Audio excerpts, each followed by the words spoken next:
Hi, I'm Dave Pullen. I'd like to welcome you to Portland Film Beat.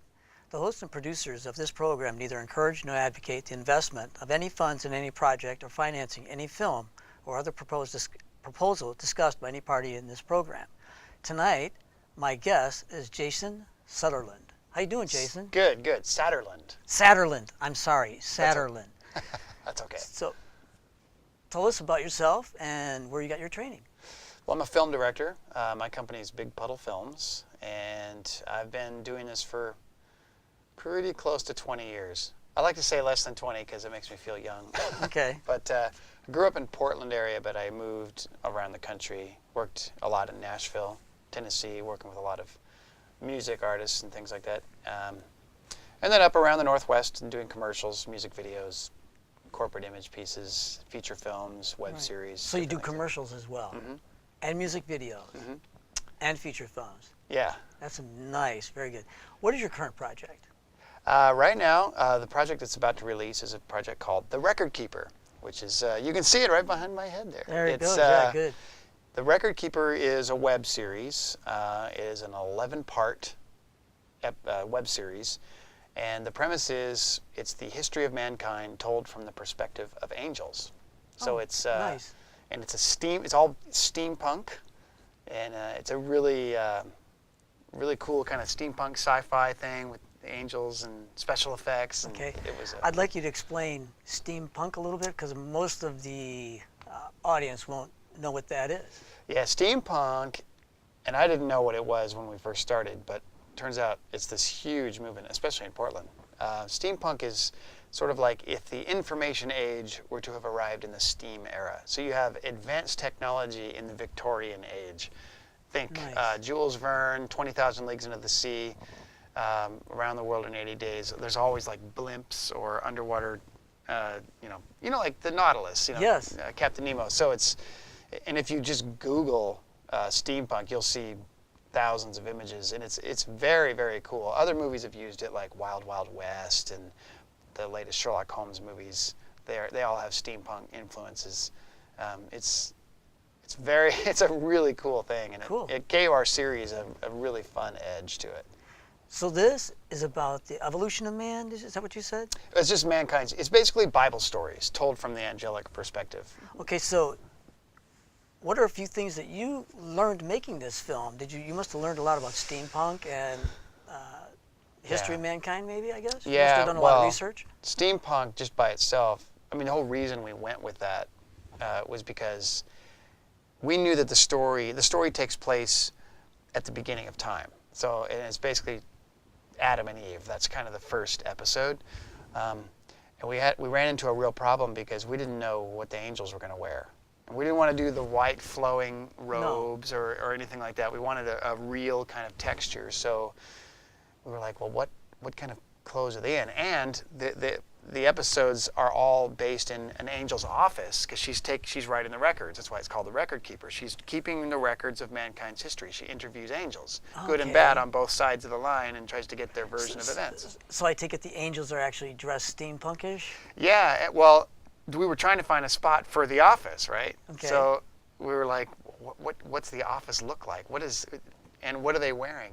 Ties weren't even invented yet. So I stumbled across this old bank vault that had this huge circular door, and it was like really ornate with marble walls. And I told my wife, like, what if we went, instead of advanced, what if we went like old, like Victorian era, but still advanced technology? And she goes, yeah, that's steampunk. I'm like, what is that? And then I started looking at pictures, and it was like, okay, this is the coolest thing I've ever seen, Right. like amazing, like the artistry behind it all. Like the set that we built was purely based on steampunk technology. It was angled walls. It was based on Captain Nemo's ship, the Nautilus. It had these angled walls that went up with a big wheel, big gear in the background that actually turns during the series. Nice. In dramatic elements. But yeah, like just learning about all of that was incredibly fascinating and fun to do. And there was a lot about just, Bible history that we had to research and explore. Like Noah's Ark, for example, we tell that, but we never see a human. We only see angels and how they're reacting to what's going on Earth. It was a really fun, interesting look at all of it. So what does the film say about the world we live in today? Well, I don't want to give away too many secrets, Okay, but it good. basically forces you to ask a lot of questions. We don't make anything easy. Like, for example, in the flood episode, it's A Noah's Ark flood type episode? right. Noah's okay. Ark. I mean, one of the angels says God is committing genocide. Like, is this what he wants? Like, I thought you said he loved us. So it's not an easy answer, and it's a very complicated, complex world. Yes. And we tried to build this. You know, most of the time when angels have been featured in cinema, they're either in horror movies, or if they're in religious movies, they're they tend to be very one-dimensional, almost not even feeling, like very holy and standoffish. But in this one, we wanted them to be living, breathing creatures that have deep opinions and feelings about all this stuff that's going on. And for example, in the second episode, they see death for the first time, and it is so traumatic. It rocks them to their core so deeply that they suffer from post-traumatic stress disorder. Oh, wow. They start having reoccurring nightmares and feelings of guilt and shortness of breath and trying to process this thing that they've seen. I love it. It's so every story is told from just this. It flips all the stories you think you know on their head. Cool. So, briefly describe what you think the appeal of your web series will have to the audiences. I actually think that this series has a really broad appeal. In fact, one of the actors who was in the series, his name is Danny Belrose. He's from Portland. Okay. He's actually from Chicago, but he lives in Portland. Plays one of the bad guys, one of the demons. His name is Whispers. And he looks like he's got this really hardened look, and he's kind of an edgy guy. He's a super nice guy, but he's kind of got this edgy look to him.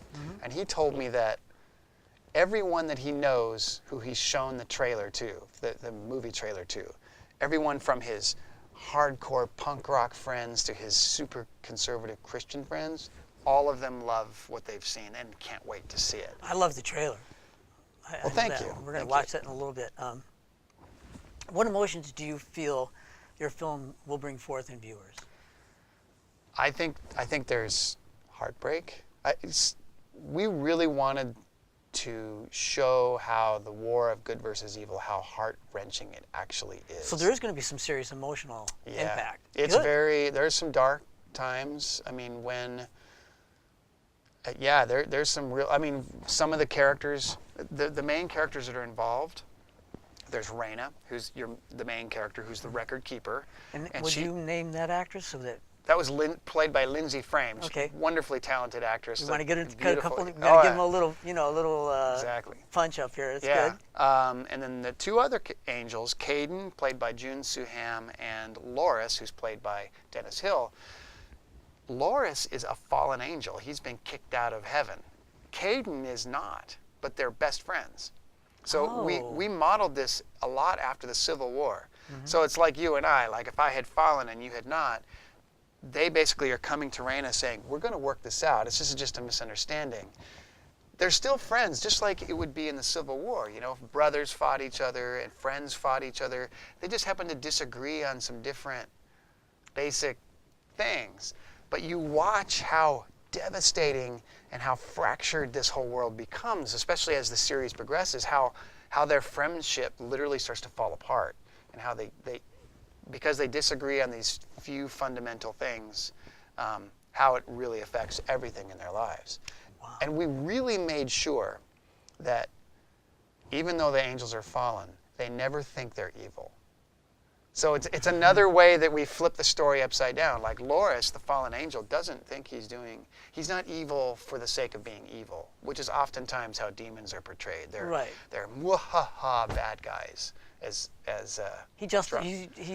got a justification for it. Yeah, well, fallen angels see heaven as socialism, as a dictatorship. I see. They see it as they should be able to run for office and change laws and do things like that, or be in charge if they like. They think they should run. Why should God be in charge? So, and they see it as, and I'm not stating whether they were right or wrong. They're just, that's how they see the world, and they feel like as soon as they started to raise these questions, they were thrown out, and that's not fair.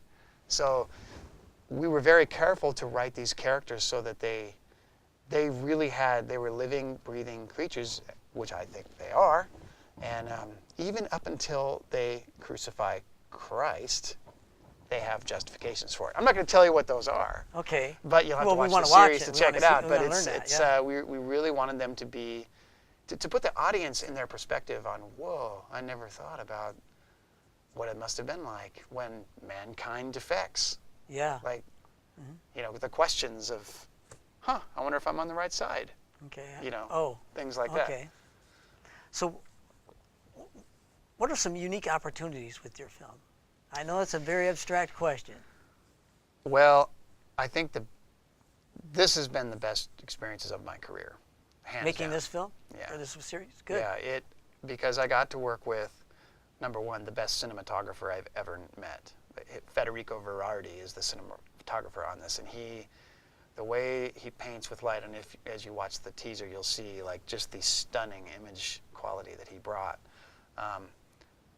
Best actors I've ever worked with. Like, these guys were top-notch talent. A lot of them came from LA. A lot of them local Portland actors too. Sure. But just being able to play, you know, a lot of it takes place in one room because we didn't have the big budget to go all over the world. But to be able to work some of these scenes out and just play with the characters' arcs was something I'd never gotten a chance to do. Especially, you know, I do short films and commercials. But to get to tell an arcing story that spans a few thousand years was really fun. And in the course of the film, 20 languages are spoken. So getting to explore all these different languages was really fun. In fact, the whole series opens in Spanish. Okay. Because we wanted to, again, throw the audience completely for a loop. Like, so this is a global film. It absolutely, we did not want it to feel like an American story, right? Okay. We wanted it to feel like a global thing, and it just so happened that... Well, mankind creation, the fall, is a global thing. Yeah, what language do they speak in heaven? Yeah. You know, and what's really funny is... That's a good question. Yeah, so we in fact, we've screened a couple episodes in Mexico, and I had a few of the audience came up to me and they said, why are they speaking Spanish at the beginning? I'm like, why not? And then their response was, you know, that's what they speak in heaven, right? Like Spanish. I'm like, maybe so. I don't know. Yeah, right. So, but yeah, like there's another couple characters. Aris Juson is a local actor here in Portland. He's Filipino, and he plays a Filipino character based in actual Filipino lore named Mengkukulam, and he only speaks Tagalog, which is the language of the Philippines. Never speaks English at all. Okay. So, I mean, Russian, German, Portuguese, Spanish, sign language is even used. Did the actors all go out and learn these languages, Yeah. or just kind of what they needed to know?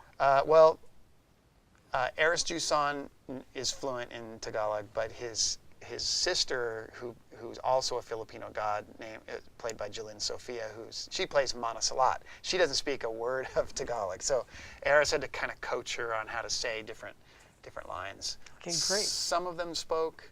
Lindsay Frame, who plays Reina, speaks fluent Spanish and French, which she speaks. Wow. But she had to learn Romanian. She also has to learn Tagalog. She had to learn Russian. She had to learn sign language. She's like the record keeper of the angels, so she has to be able to communicate with all of them. Yeah, and she can jump. In fact, one of the episodes, she jumps from language to language, bing, bing, bing, bing, bing, like all the way through, just flawlessly. That takes talent. Yeah, and that was a really fun thing to explore. Like, right. So yeah, I mean, I could talk on and on about all the things I learned, but those are just a few of the many things. What are your film's strengths? The Record Keeper? Yeah. It's a web series. I keep saying film. It's synonymous, right? Yeah. Well, I think the acting is really good. Okay. And this is coming, you know, I'm an artist, so it's hard for me sometimes to admit when things are good, but I'm really very pleased with the performances. I think the story is very interesting. People, when they watch it, are surprised. A lot of what's interesting to me is that people who really know their Bible will watch it, and they think they know how things will end.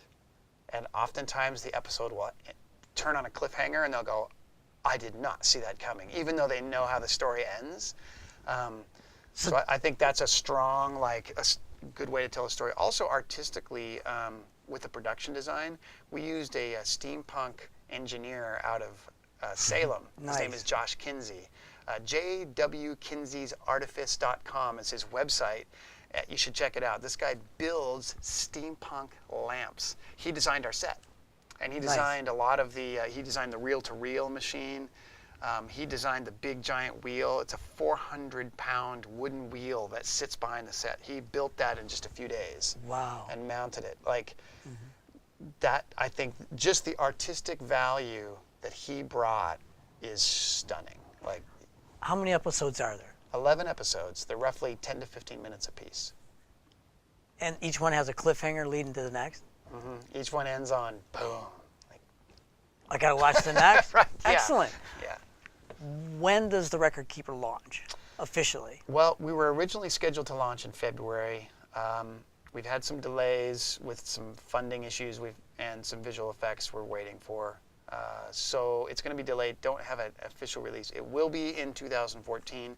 The best place to get that information is on the Record Keeper Facebook page, which you just go to Facebook at The Record Keeper. Facebook.com/The Record Keeper is the best So spot can we put that up there on the screen? Facebook.com, The Record Keeper. And then after that, I'd like you, Ellery, if you can, put the bigpuddlefilms.com, which is Jason's website.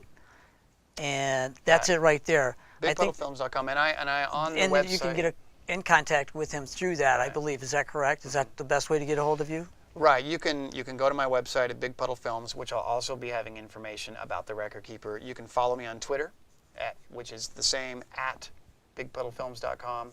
You can also find me on Facebook, which is again Facebook.com/BigPuddleFilms. Okay. So I'll have information about the Record Keeper release dates. I also have several behind-the-scenes videos, which you can find on YouTube. If you look up Big Puddle Films on YouTube, I have my own channel as well with some behind-the-scenes videos from the Record Keeper and other projects. 11 episodes, probably about 110 minutes? Altogether, Or it's just over 120? 2 hours. Is that right? Yeah. Good, good. Right now, I'd like to take the time for us to watch the teaser trailer from The Record Keeper, and we'll be back. Let's watch it, and it's pretty exciting.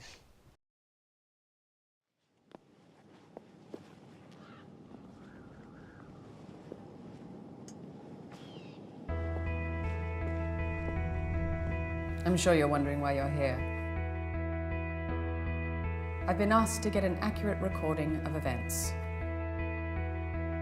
Since the displacement, there's been a lot of false information. You are an angel, and you rebelled against your king. This punishment is too severe, Kate. Death is the worst thing we've ever seen. It changes you. You've never had a dream, have you? It's because this hasn't affected you yet, but it will. What do you call an angel without any power? Human. This is not a battlefield! This is the home of truth! I thought you said he loved us! I have tried to save you, my brother. They're creating loopholes for the human. They're changing the game! They're changing the game! There are no secrets.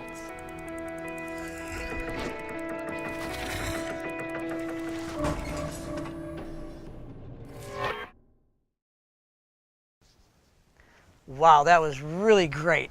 So, I keep saying so a lot.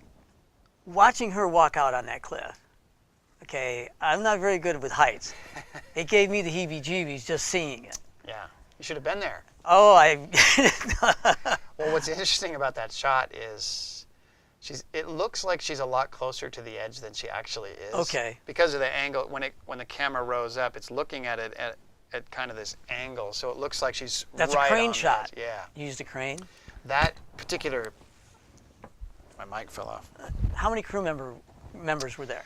There was 60 cast and crew, and the great thing about this very series good. is we were able to take advantage of the Oregon incentive, which made it possible to shoot in Oregon. Okay. And I actually think it benefited the film community and the community at large here. We shot in Wapato Prison, if you're familiar with that. I've Wapato been was- there. Yeah, it was built, but never opened.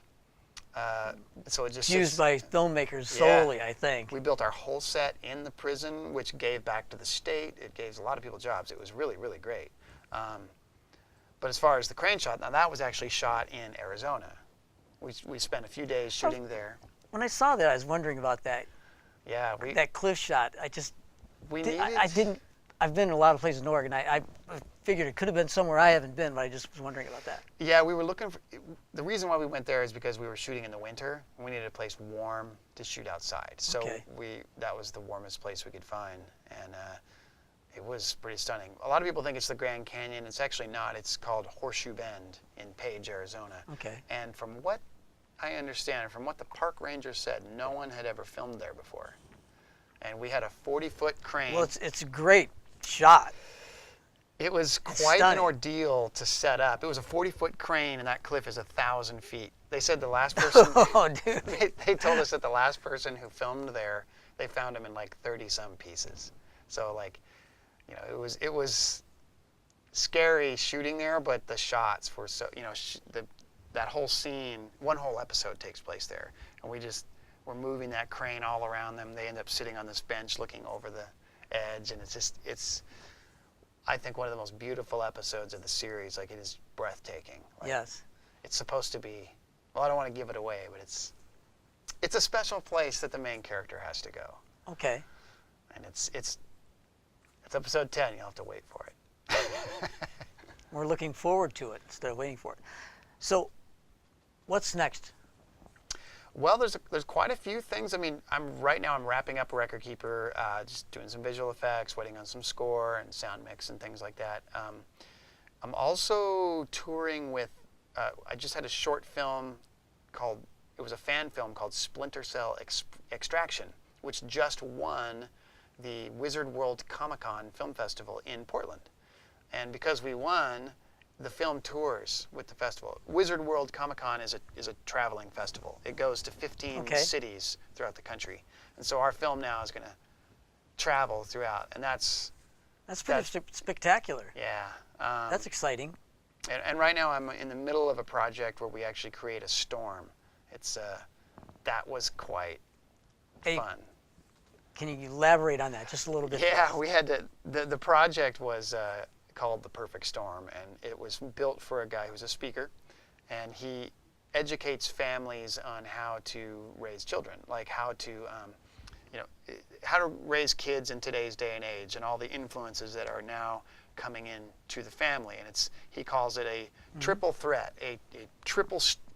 3 storm fronts converging on families of today, and he kind of educates on how to be educated and raise your kids. So he wanted me to create a really edgy video that kind of made parents kind of sit up and take notice. So we filmed a family in a minivan where the van stalls on this country road, and this tornado is coming towards them. Yeah, it was amazing. I don't understand the storm chasers and chasing storms. Well, there was no danger. We had rain machines. I know, but I mean, yeah, it was. It seems like these people are in danger, though. I bet. Right. We had wind Right. machines, leaf blowers. We had all kinds of dust and debris that we were. And actually, it's kind of funny because some of the debris that we were using was cereal and oatmeal, so it looks like dangerous parts, but they're acting like they're in danger. It was an incredible shoot, and that's going to be released here probably in the next few weeks.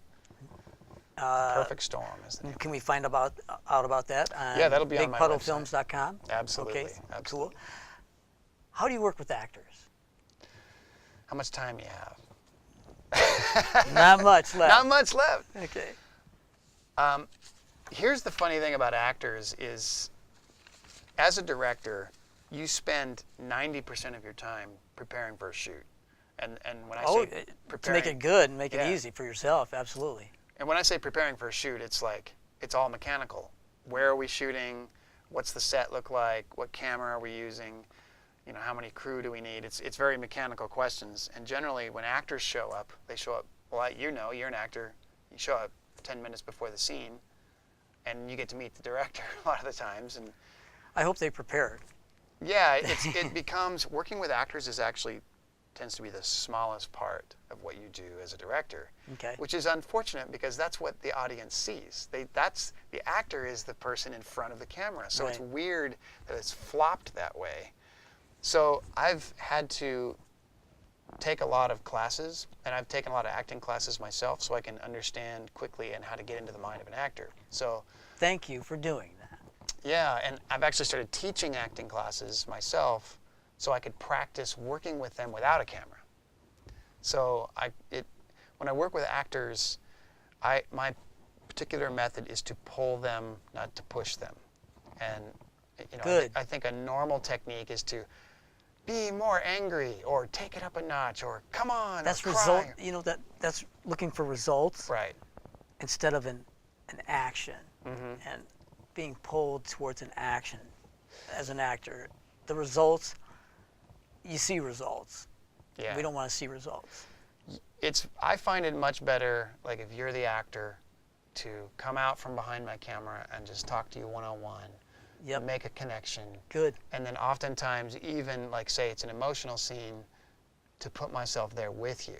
So you know it's a safe place to go and I'm pulling you into the feeling as opposed to pushing you into it. So my approach with actors is very much that. And I like it. oftentimes, even when the camera rolls, I will say things to surprise them oftentimes. Not to be mean, but like say things like, for example, I just did a shoot where we were just about to roll this scene. It was a husband and wife. They were sitting on this couch and they were supposed to have this confession. Right before we rolled, I told the actor to tell his wife that, tell her that you had a girlfriend in college, she got pregnant and lost the baby, go. And it, like, he says this to her, and it completely, like, put her in this new headspace that made the scene incredibly beautiful. Like, it just suddenly... You gave it them was an this- action to work with. So Yeah, so, yeah, working with them on that kind of a level, I found gets great, fantastic results. good. What is your favorite part of filmmaking? I feel like I don't feel like directing is something that I've always wanted to do. I feel like it was something I was engineered to do. Like, I feel like I was actually placed on the earth and designed to do it. And that is what I love. I love to tell stories. Directing is the pinnacle of that for sure. I love to edit because editing is really where you're crafting the story, but directing is by far what I love the most. Okay. Yeah, it's the best job in the world. We're drawing near the end here. And I want to thank you for tuning in. I hope that you log on to bigpuddlefilms.com, find out what's going on with Jason, his Record Keeper project, which I'm really looking forward to seeing, and his future projects, The Storm, and some of the other things. And if you'd like to help support him, I'm sure you can contact him through that website. And I want to thank you. And ending, I'd like to say that let's all shoot for the silver screen.